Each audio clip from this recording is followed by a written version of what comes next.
Bem, irmãos, nós vamos dar continuidade à nossa série de reflexões. Eu sei que já tem alguns domingos que nós não trazemos a continuação, né? Os irmãos devem até se perguntar, mas qual foi o último salmo mesmo, pastor? Nós lemos o último salmo, foi o Salmo 130, tá certo? Então nós vamos ler o Salmo 131, abra sua Bíblia aí, Salmo de número 131, dando continuidade à nossa série de mensagens expositivas, nos cânticos de romagem, né, os cânticos de peregrinação, que nos ajudam a entender o nosso próprio caminho como crentes nessa terra. E o Salmo 131 é, sem sombra de dúvidas, juntamente com o Salmo 134, talvez um dos menores desta série, né? E eu sempre costumo dizer que é muito difícil pregar em textos pequenos, justamente porque ele diz o óbvio, né? Então está claro ali, não há muito o que dizer sobre eles, mas é sempre um desafio. Salmo 131, e depois você deixa sua Bíblia aberta neste salmo, que é o texto que nós iremos refletir nessa noite. A Escritura Sagrada nos diz assim, no Salmo 131, cântico de romagem de Davi: Senhor, não é soberbo o meu coração, nem altivo o meu olhar.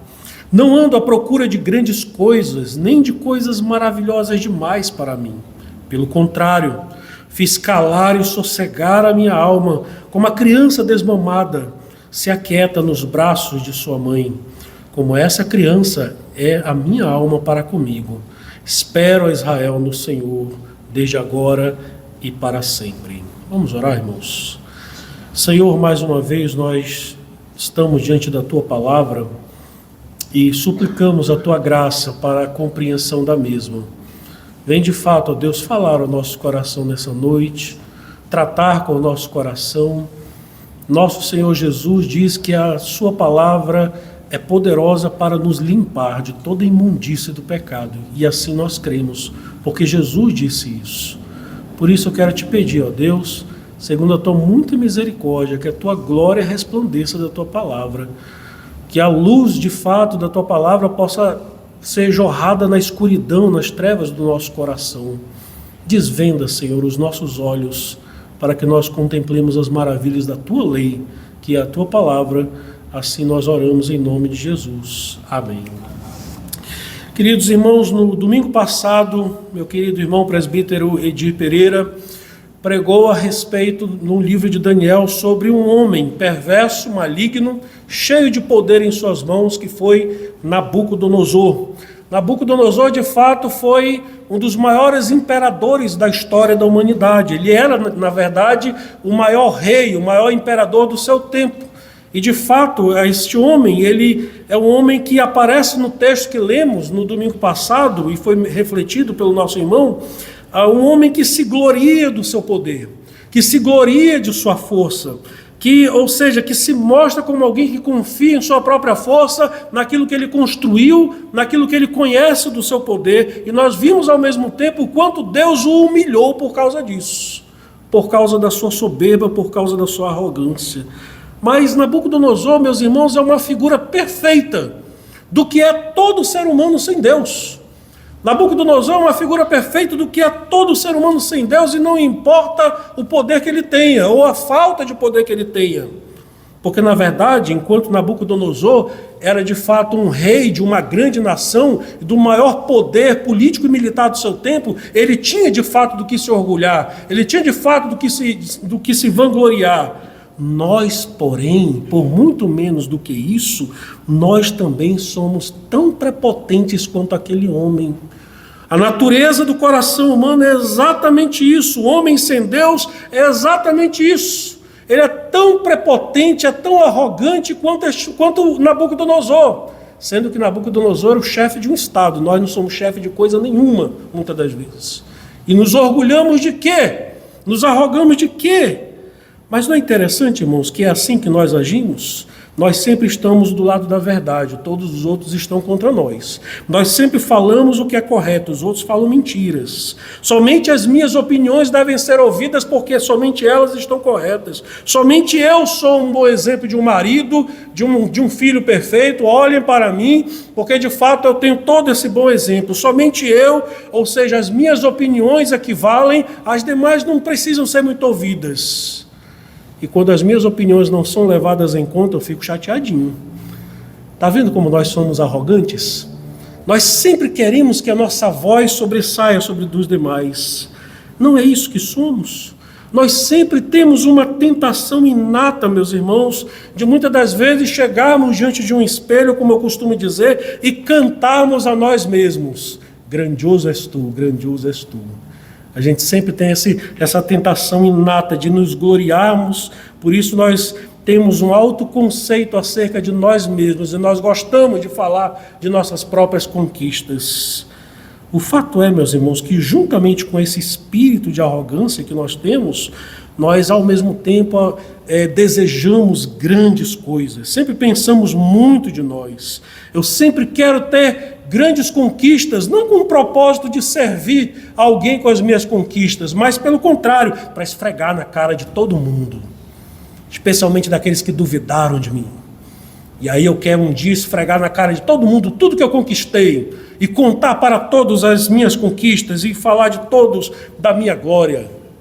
Meus irmãos, esse é o nosso espírito natural sem Deus. Este é o espírito de Nabucodonosor, presente no espírito de todo humano, de todo homem que não conhece a Deus.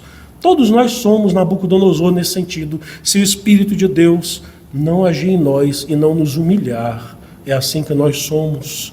Porém, quando nós olhamos para este pequeno salmo que nós acabamos de ler, que temos aí diante de nós, e ele é pequeno justamente para nos mostrar o que devemos ser diante do Senhor. Ele é pequeno para nos mostrar o que devemos ser diante de Deus e diante dos homens também. Nós encontramos aqui neste pequeno salmo, nesses apenas 3 versículos que ele compõe, o desejo expresso de Deus a todos aqueles que são os peregrinos do Senhor, que caminham sobre essa terra. Aqueles que andam diante do Senhor, aqueles que de fato são testemunhas do Senhor Deus. Nós encontramos o padrão exato daquilo que Deus deseja, que todos aqueles que fazem parte do seu povo caminhem dessa forma. É interessante que nós encontramos aqui na composição deste salmo, como está aí no cabeçalho deste salmo, é um salmo de Davi.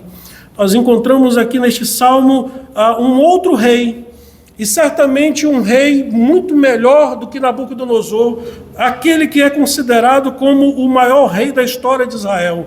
Porém, diferente de Nabucodonosor, este rei, Davi, ele possui o Espírito Santo de Deus em si. E ele está falando sobre a inspiração do Espírito Santo de Deus. Por isso que nós encontramos aqui é um homem com um coração quebrantado. É um homem com um coração humilde na presença de Deus. Ele se coloca em sinceridade no seu autoconhecimento, porque o Espírito de Deus que está nele mostrou quem ele realmente é. Diferente de Nabucodonosor, ele coloca-se na presença de Deus num espírito sincero, de humildade. Encontramos um homem aqui com um caráter sincero de alguém que de fato teve um encontro com o Senhor, diante da grandeza de Deus e foi humilhado pelo próprio Deus, foi constrangido pela grandeza do Senhor. Nós encontramos alguém que por causa disso aprendeu o que é ser humilde de verdade. E mais do que isso, aprendeu de fato que ele não precisa desejar grandes coisas se ele está com seu coração completamente satisfeito nas coisas de Deus. Isto, meus irmãos, é o que deve caracterizar todo aquele que é um peregrino do Senhor. Isso é o que deve caracterizar todo aquele que é um servo de Deus. É interessante que o reformador João Calvino, ao comentar este salmo, ele diz que esse salmo ele faz um contraste entre a agitação rebelde de um coração do homem que não tem Deus, com a paz que reina no coração do homem que tem o Senhor Deus no seu coração. É um contraste que nós encontramos aqui, e é isso que ele faz aí.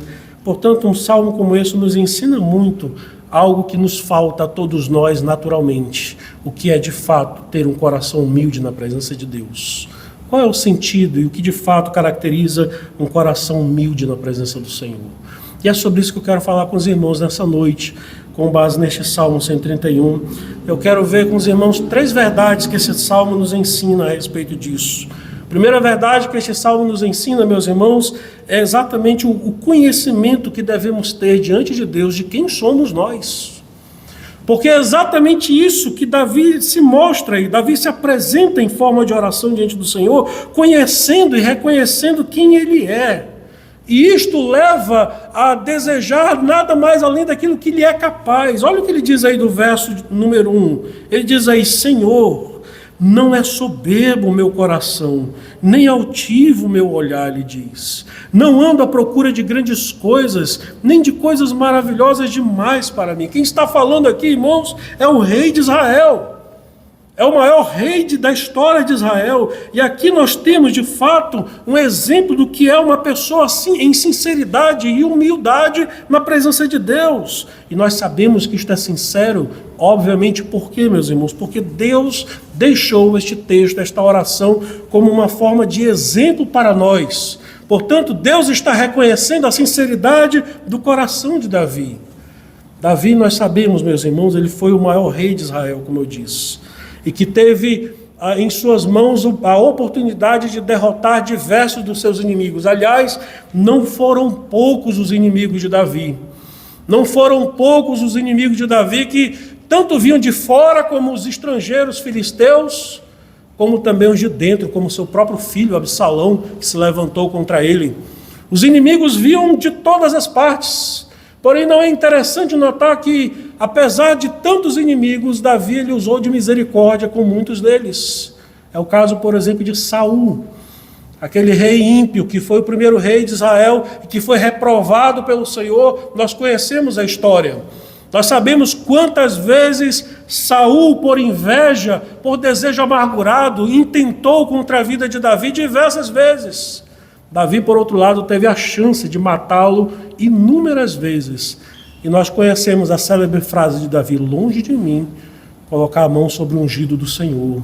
Ele temeu a Deus e não fez mal algum sobre Saul. É interessante que Davi, mesmo anos depois, quando ele já estava no poder do seu reino, ele tinha a chance de se vingar de toda a casa de Saul. Ele tinha a chance de, agora que ele era o maior rei de Israel, com todo o seu poder em suas mãos, ele poderia chegar com a família e com a casa de Saul, que fora seu inimigo, e dizer: agora eu vou exterminar vocês, porque agora eu estou por cima da carne seca e vocês estão lá embaixo, né? Agora é minha chance. Mas ele não fez isso. Pelo contrário, ele usa de misericórdia para com a casa de Saul. Lá em 2 Samuel capítulo 9, por exemplo, nós encontramos este homem de Deus, cheio do Espírito Santo, dizendo: ainda sobrou alguém da casa de Saul? Ele pergunta: quem sobrou da casa de Saul? Havia um pobre homem da família de Saul, que era coxo de ambas as pernas, chamado Mefibosete. Está lá em 2 Samuel capítulo 9 isso. E ele diz: pois eu quero que este homem viva debaixo do meu teto, e eu vou arcar com todas as despesas dele, vitalícia, até o fim da sua vida. Ele usou de misericórdia para com a casa de Saul. Meus irmãos, este é o homem que ora diante do Senhor e diz essas palavras: Senhor, não é soberbo o meu coração, e nem altivo o meu olhar. Não ando à procura de grandes coisas, e nem de coisas maravilhosas demais para mim. Davi conhecia o Senhor e ele sabia muito bem o quanto Deus detesta um coração soberbo. Provérbios 16, verso 5 nos mostra isso. Deus abomina um coração soberbo. Deus abomina um pensamento altivo. Deus abomina um pensamento que olha para os demais com desprezo. Porém, meus irmãos, eu quero enfatizar algo aqui. Essa mensagem, esse texto não é sobre Davi em si. Porque Davi ele se coloca aqui como uma sombra, como um tipo daquele que viria de sua descendência. O foco aqui não é a pessoa de Davi, e eu quero que nós desviemos o olhar temporariamente de Davi, embora tenhamos partido dele. Mas Davi, não podemos esquecer que ele é uma tipologia, ele é um tipo, ele é uma sombra daquele que viria da sua própria carne, daquele que viria da sua descendência. Cristo Jesus, o filho de Davi. Cristo Jesus, o descendente de Davi, sendo Ele, o Senhor Jesus, o Rei da glória, sendo Ele o Senhor dos céus e da terra, sendo Ele o herdeiro de todas as coisas mais gloriosas, o Todo-Poderoso, o Deus Todo-Poderoso, nós encontramos nele aquilo que precisamos aprender acerca do que de fato é humildade. Porque ninguém foi mais humilde do que o Senhor Jesus. Até Davi falhou nisso daí em algum momento de sua vida. Até Davi se colocou como arrogante no caso do pecado com Batseba. Portanto, não é para Davi que devemos olhar. Devemos olhar para aquele que disse na perfeição das suas palavras e dos seus atos, como está lá em Mateus capítulo 11, 29, em que Cristo ele diz: aprendei de mim, porque eu sou manso e humilde de coração. Quem está falando isso, irmãos, é o Senhor Deus Todo-Poderoso. É aquele que é o Senhor dos céus e da terra. Aquele que detém o poder absoluto em suas mãos. Ele diz exatamente isso lá. Nós encontramos o Senhor Jesus em atitudes milhares de humildade para ensinar aos seus discípulos o que de fato é ter um coração humilde, para ensinar aos seus discípulos o que de fato é o que o verso 1 está nos dizendo aí: Senhor, não é soberbo o meu coração e nem altivo o meu olhar. Como é que Jesus ensina isso aos seus discípulos? Vamos ler lá, por exemplo, em João, capítulo de número 13. Abra comigo lá. Hoje é dia de Santa Ceia, e isso aconteceu no contexto da última ceia do Senhor. Evangelho de João, capítulo 13. Abra sua Bíblia aí.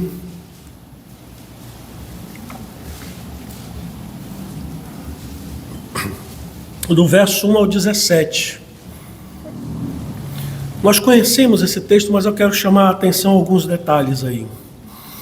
João capítulo 13, do verso 1 ao 17, olha a lição de humildade que Jesus traz aos seus discípulos. Ora, antes da festa da Páscoa, sabendo Jesus que era chegada a sua hora de passar deste mundo para o Pai, tendo amado os seus que estavam no mundo, amou-os até o fim. Durante a ceia, é a Santa Ceia, a ceia do Senhor. Durante a ceia, tendo já o diabo posto no coração de Judas Iscariotes, filho de Simão, que traísse a Jesus, sabendo este que o Pai tudo lhe confiara às suas mãos, preste atenção nisso, o Pai tudo lhe confiara em suas mãos, e que ele viera de Deus e voltava para Deus, levantou-se da ceia, tirou a vestimenta de cima e, tomando uma toalha, cingiu-a com ela. Depois deitou água na bacia e passou a lavar os pés dos discípulos e enxugar-lhe com a toalha com que estava cingido. Aproximou-se, pois, de Simão Pedro, e este lhe disse: Senhor, tu me lavas os pés? Respondeu-lhe Jesus: o que eu faço não sabes agora, compreendê-lo-ás depois. Disse-lhe Pedro: nunca me lavarás os pés. Respondeu-lhe Jesus: se eu não te lavar, não tens parte comigo. Então Pedro lhe pediu: Senhor, não somente os pés, mas também as mãos e a cabeça. Declarou-lhe Jesus: quem já se banhou não necessita de lavar senão os pés. Quanto ao mais, está todo limpo. Ora, vós estáis limpos, mas não todos, pois ele sabia quem era o traidor. Foi por isso que disse: nem todos estáis limpos. Uma pausa aí na leitura, mas não fecha esse texto. Pedro se assusta com a atitude de Jesus, porque ele toma uma atitude de alguém que eles conheciam muito bem. Só o escravo fazia isso. Era algo humilhante a um homem comum daquele tempo, considerado como livre, fazer isso que Jesus está fazendo. Eu fico imaginando os discípulos vendo Jesus tirar a sua túnica ali, pegar a toalha, botar água numa bacia. Eu imagino a cabeça, eu não acredito que ele vai fazer um negócio desse, que a gente está pensando. Que ele vai se humilhar desse tanto, vai se colocar como um escravo. Eu imagino eles em silêncio e pensando: eu pensaria isso. Não, ele não é doido de fazer um negócio desse. E ele faz essa atitude como de um escravo, porque só o escravo podia fazer isso. Esse era um serviço considerado entre os judeus tão humilhante, que só era digno de um escravo fazer tal coisa. Jesus faz exatamente isso. Mas a lição dele não para por aí. Verso 12, ele diz aí: depois de lhe ter lavado os pés, tomou as vestes e, voltando à mesa, perguntou-lhes: compreendeis o que vos fiz? Vós me chamais o Mestre e o Senhor, e dizeis bem, porque eu sou. Ora, se eu, sendo Senhor e Mestre, vos lavei os pés, também vós deveis lavar os pés uns dos outros, porque eu vos dei o exemplo, para que, como vos fiz, façais vós também. Em verdade eu vos digo que o servo não é maior do que o seu senhor, nem o enviado maior do que aquele que o enviou. Ora, se sabeis estas coisas, bem-aventurados sois, se o praticardes. Jesus não somente demonstra na sua vida, mas ele diz aos seus discípulos: vão e façam a mesma coisa. Se vocês entenderam o que eu fiz, e se vocês sabem quem sou, vocês me chamam de um mestre e senhor, e é exatamente isso que eu sou. Observe que o Senhor Jesus, em nenhum momento, ele desqualifica-se daquilo que ele é. Ele é o mestre e ele é o senhor. Mas ele se coloca e se porta diante dos seus discípulos como um verdadeiro servo. Ele se coloca em estado de humildade na presença dos discípulos. Irmãos, ninguém melhor do que Cristo para nos ensinar o verdadeiro padrão de humildade segundo Deus. Ninguém é melhor do que o Senhor Jesus para nos ensinar o que é de fato termos um coração humilde na presença de Deus e diante dos homens. Apresentar-se como um servo. Porém, a maior demonstração do seu serviço foi na cruz do Calvário. É impressionante como toda a Escritura converge para a cruz. Porque o maior exemplo de humildade é exatamente quando o Filho de Deus coloca-se e apresenta-se crucificado na cruz do Calvário e, como diz a nossa teologia, em seu estado de humilhação. Apresenta-se diante de Deus ali como em um estado de humilhação.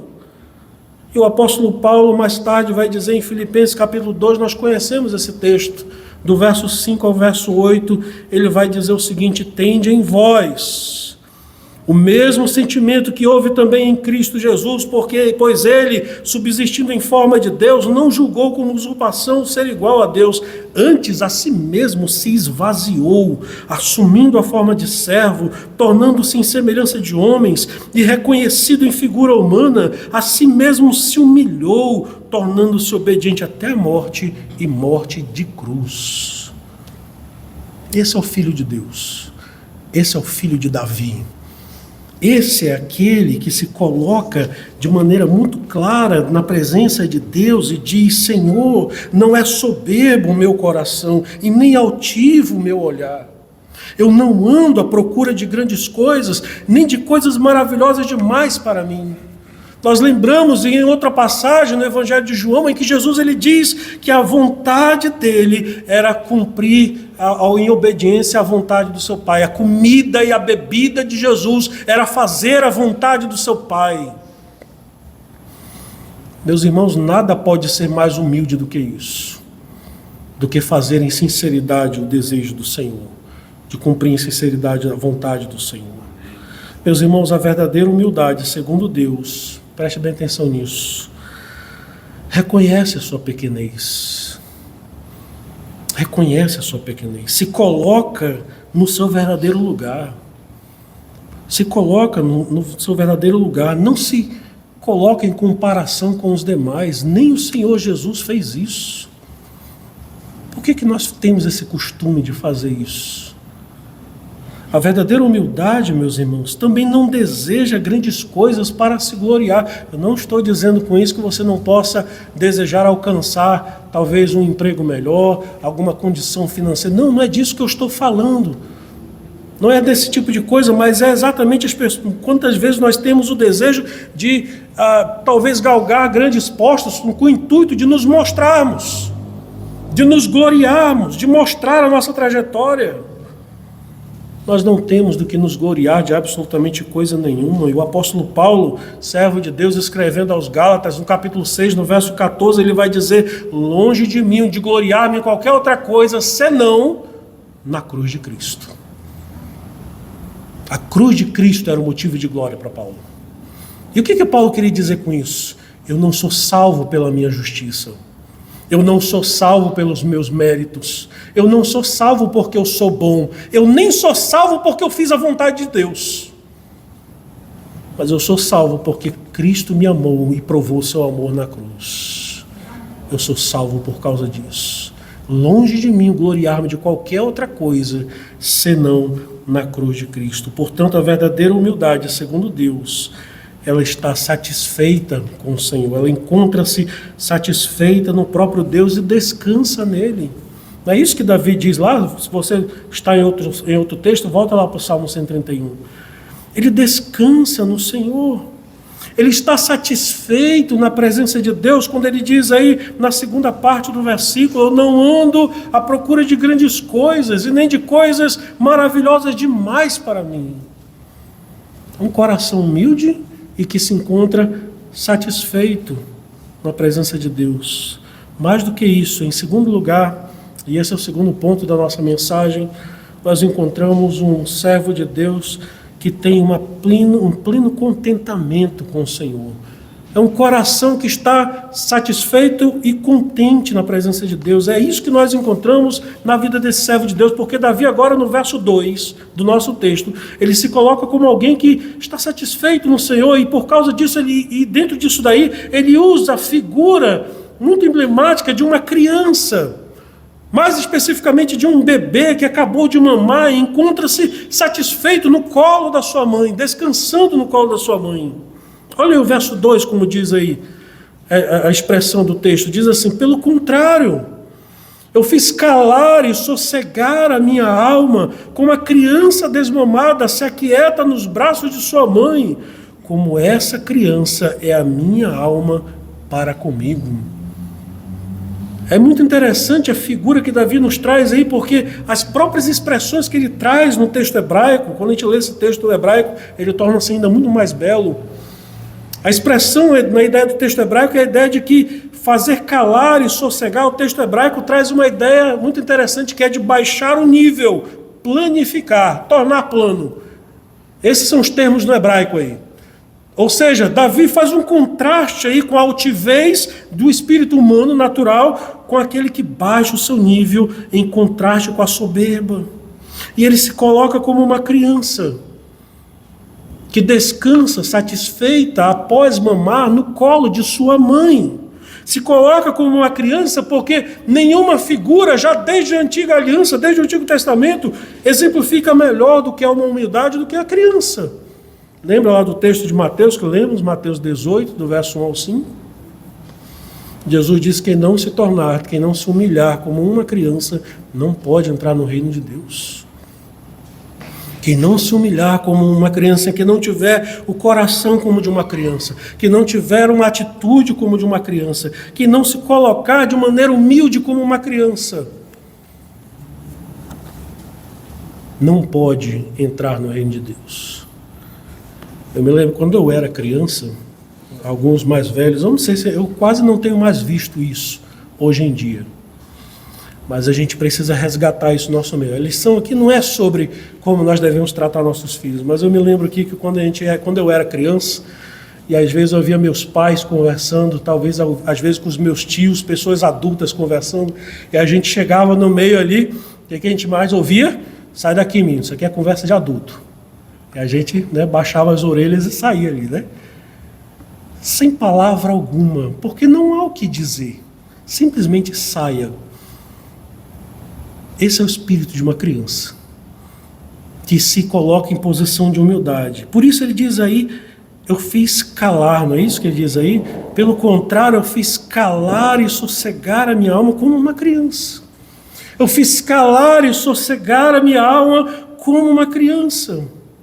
Ele se coloca aí no silêncio. A ideia no texto original é a ideia de calar-se como alguém que está em luto, que não há palavras o que dizer, não há o que argumentar, simplesmente está satisfeito com aquilo que recebeu da parte de Deus. É simplesmente isso. Salmo 62, Davi ele escreve este Salmo 62 no verso 1, ele vai dizer algo muito semelhante ao que ele expressa aqui no Salmo 131. Ele diz no verso 1, somente em Deus, ó minha alma, espera silenciosa, dele vem a minha salvação. Somente em Deus a minha alma espera silenciosa. Davi se coloca na presença de Deus em silêncio, sem arrogância, sem palavras, mas ao mesmo tempo satisfeito como uma criança que descansa nos braços de sua mãe, porque sabe muito bem nos colos de quem ele está. Seguro, tranquilo. Meus irmãos, isso é descansar em Deus. E eu não sei para você, mas para mim isso é tão difícil. Para mim é muito difícil descansar no Senhor. Eu que tenho um coração, a minha esposa sabe que eu estou falando a verdade. Eu que tenho um coração extremamente ansioso. E eu, como eu costumo dizer aos irmãos, vocês não me conhecem. Vocês não sabem quem sou eu. Se vocês convivessem comigo, vocês saberiam quão ansioso eu sou, quão inseguro eu sou. E quantas vezes Deus me humilha, né? Para dizer, afinal de contas, quem é que toma conta desse negócio todo aqui? É você? Deus nos humilha para mostrar que o controle é dele. Meus irmãos, é muito triste quando nós queremos mais segurança daquilo que nós mesmos fabricamos. Determinadas situações que nós nos encontramos e nós queremos resolver as coisas por nós mesmos, do nosso jeito. Porque é difícil e deveras impossível confiar em Deus, esperar no Senhor. Às vezes a gente tem a ideia, por causa da rapidez do nosso tempo, da tecnologia que nós temos, do nosso dia a dia que é tão corrido, que é a ideia de você parar tudo e descansar e esperar, vou aguardar o que Deus vai fazer. Parece assim que você está num estado de letargia, dá um incômodo, né? Não, mas aí eu me sinto mal, eu tenho que fazer alguma coisa. A gente sempre quer ajudar Deus porque a gente acha Deus incapaz de resolver as coisas. E a gente sempre quer dar uma força para Deus. E aí está o nosso pecado. Aí está o nosso ídolo, que somos nós mesmos. Quando nós tiramos o cuidado de Deus, deixamos de experimentar o privilégio do cuidado paternal de Deus e queremos resolver as coisas pela força do nosso braço. E queremos muitas das vezes, por causa do nosso espírito inquieto, buscar satisfação em outras coisas que não nas coisas do Senhor. E assim nós fabricamos falsas satisfações em pessoas, realizações pessoais, procurando satisfazer aquilo que muitas das vezes não entendemos que só no Senhor nós vamos encontrar essa satisfação. Eu acho fantástica a frase, que eu sei que muitos dos irmãos aqui conhecem, célebre, do grande Agostinho de Hipona. Este servo de Deus, pai da igreja, ele escreve no seu livro Confissões, muitos de nós aqui conhecemos essa frase, em que ele diz: fizeste-nos para ti, Senhor, e o nosso coração anda inquieto enquanto não descansar em ti. Fizeste-nos para ti, Senhor, e o nosso coração anda inquieto enquanto não descansar em ti. Na palavra de Deus em 1 Timóteo capítulo 6, você pode abrir comigo lá? Nós encontramos um exemplo disso. 1 Timóteo, mas não desmarque esse texto, nós estamos pensando sobre o que é esse descanso que Davi demonstra ali no Salmo 131. 1 Timóteo capítulo 6, no versículo de número 6 ao 10. Aqui nós encontramos o apóstolo Paulo nos dando o exemplo do que é estar satisfeito em Deus, do que é esta satisfação que nós devemos ter no Senhor.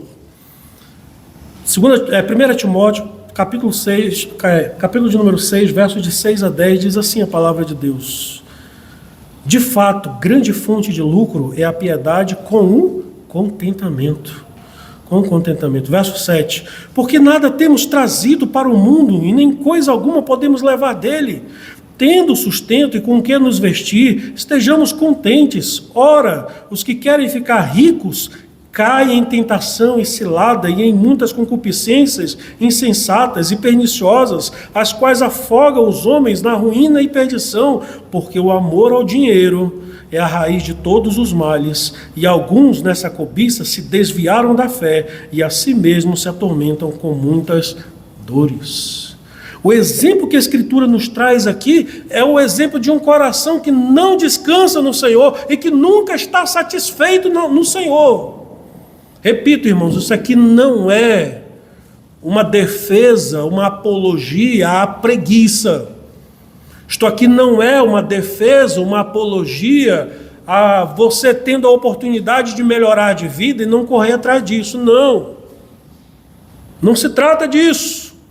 Mas se trata do fato de que nós, muitas das vezes, nós não estamos satisfeitos com aquilo que Deus tem nos concedido. E nós cometemos o pecado de, por nossas próprias forças, buscar de formas escusas, contrárias à vontade de Deus, satisfazer esse suposto buraco que nós temos. E aí nós invejamos e caímos nos pecados que são colocados ali nos 10 mandamentos. Nós cobiçamos a mulher do próximo, cobiçamos as coisas do próximo, nós temos um coração insatisfeito com aquilo que Deus tem nos dado. Porque é isso que um coração insatisfeito faz. Porém, meus irmãos, um coração satisfeito no Senhor, ele se alegra com o pouco que ele possui, para ele já é muito. Ele se alegra com aquilo que Deus tem lhe concedido. Ele não anda à procura de grandes coisas. Ele não anda insatisfeito no sentido de resmungar, de murmurar, de reclamar da parte de Deus, as bênçãos que não tem recebido, ou coisa do tipo. Aliás, quão triste é o contexto evangélico do nosso tempo, em que qualifica a bênção de Deus com coisas materiais, com dinheiro e posição social. Isso é ridículo. Nós não podemos nos deixar levar por esse tipo de pensamento. Não é novidade que uma dos maiores males que temos encontrado em nosso país é a famigerada e detestável teologia da prosperidade, que tem alimentado cada vez mais o coração natural cobiçoso do homem, que faz com que o homem não deseje as coisas de Deus, mas deseje aquilo que supostamente uma divindade que ele criou no seu coração possa lhe dar, em forma de dinheiro, posição social, um emprego melhor, e corre atrás dessas coisas. Isso nada mais é do que um coração que não está satisfeito no Senhor. Que não está satisfeito no Senhor. Um coração que não é satisfeito no Senhor, meus irmãos, ele vai cobiçar o que é do outro. Ele vai cobiçar e olhar com inveja para aquilo que os outros têm. Meus irmãos, um coração satisfeito no Senhor, que descansa no Senhor, esse é o coração de Davi ali no Salmo 131. Ele é um coração que descansam no Senhor, de fato, como uma criança que está... Não é isso que diz lá? Olha lá, volta lá para o Salmo 131, o verso 2. É como uma criança que acabou de mamar. Tudo que ela precisava já está ali. Na simplicidade de uma criança, ela acabou de mamar e agora eu vou dormir nos braços da minha mãe. Vou descansar, porque tudo que eu precisava eu já tenho, estou satisfeito. Se Deus me der alguma coisa além disso, se a minha mamãe quiser me dar mais alguma coisa, uma chupeta, um brinquedinho, vai ser lucro para mim. Porque tudo que eu preciso eu já tenho. Eu já tenho recebido isso da parte do Senhor. Um coração satisfeito no Senhor, meus irmãos, ele não vai em busca de satisfações destruidoras que podem acabar com as suas vidas. Eu tenho visto no Brasil, todos nós somos testemunhas disso, o aumento absurdo dessas malditas bets, né? Isso é uma praga, meus irmãos, isso é uma coisa do diabo. E se você, por um acaso, joga esse tipo de coisa, sabe de uma coisa, você está corroborando com o ministério de Satanás. Porque isso alimenta cada vez mais o coração cobiçoso do homem. Isso alimenta cada vez mais o já natural coração cobiçoso. E muitas pessoas têm sido destruídas por causa disso. Nós, como povo de Deus, devemos orar para essa praga acabar no nosso país. Porque isso não traz satisfação a ninguém. Pelo contrário, joga o homem na ruína. Arruína o homem completamente. Por quê? É um coração de alguém que não está satisfeito em Deus. Ele vai buscar de forma escusa uma suposta felicidade que ele acha que vai encontrar. Um coração que está satisfeito em Deus, ele diz: Senhor, eu não preciso de mais nada. Eu estou satisfeito. Se tu quiseres me dar alguma coisa, eu recebo de bom grado. Mas o que eu já tenho de ti, Senhor, quantas bênçãos eu tenho recebido de ti. Quantas alegrias tu tem me concedido. Esse é o coração de Davi ali na presença de Deus. Mas há uma terceira e última verdade que esse texto nos ensina aí no Salmo 131. Ele vai dizer aí, Davi, ele conclama agora ao povo, já encerrando a sua oração, lembrando aos seus irmãos de fé o quanto eles deveriam continuamente lembrar-se do Senhor, como sendo a sua única esperança. O verso 3 nos diz exatamente isso aí. Ele vai dizer: espera, ó Israel, no Senhor, desde agora e para sempre. Davi como que está fechando o seu pensamento ao dizer assim: uma vez que nós nos encontramos satisfeitos no Senhor, uma vez que Deus tem nos dado motivo de satisfação plena e temos experimentado isso da parte de Deus, ele conclama aos seus irmãos, povo de Deus: lembre-se, espere sempre no Senhor. Não vá em busca de uma felicidade escusa, espúria. Não vá em busca de algo que seja ilusório. Espera no Senhor, satisfaça-se no Senhor. Eu acho interessante que um dos momentos mais emblemáticos e mais aterradores e angustiantes na história do povo de Deus foi quando o povo de Deus se encontrava ali diante do Mar Vermelho, lá em Êxodo capítulo 14. Lá em Êxodo capítulo 14, eu queria que você abrisse lá, só deixa o texto aberto lá em Êxodo capítulo 14, só para exemplificar o que eu estou afirmando aqui. Em Êxodo capítulo 14, nós encontramos ali o povo de Deus diante de uma situação das mais angustiantes, e nós conhecemos, isso só apenas para ilustrar o que é esse descansar no Senhor. Êxodo capítulo 14, deixa aberto aí a sua Bíblia aí, nós conhecemos essa história. Quando o povo de Deus estava ali de maneira angustiada e os seus inimigos, seus algozes, vinham atrás para destruí-los. Imagina, diante de si o mar, atrás dele o exército dos egípcios vindo para atacá-los. A tentação qual foi, irmãos? Vamos nos render e vamos voltar para lá. Era essa a tentação que estava ali. Provavelmente eu seria um dos que diria isso. Pessoal, vamos voltar, vamos nos render, porque aqui é fim da linha. Mas é interessante o que Moisés, servo do Senhor, ele diz aí no verso 13 e 14, para exemplificar o que é isso, confiar no Senhor. Ele diz, Moisés, porém, verso 13 e 14, Moisés, porém, respondeu ao povo: não temais, aquietai-vos e vede o livramento do Senhor, que hoje vos fará, porque os egípcios que hoje vedes, nunca mais os tornareis a ver. E o Senhor pelejará por vós, e vós vos calareis. Eles não tinham visto nada. Espera no Senhor. E nós sabemos qual foi o desfecho dessa história. De como Deus milagrosamente abriu aquele mar e o seu povo passou a pés enxutos ali. Espera no Senhor. Esperar no Senhor não é fácil, irmãos. Eu quero dizer o quanto eu preciso aprender disso. Eu preciso esperar no Senhor. A nossa maior tentação em nossas vidas é achar que Deus demora para nos socorrer.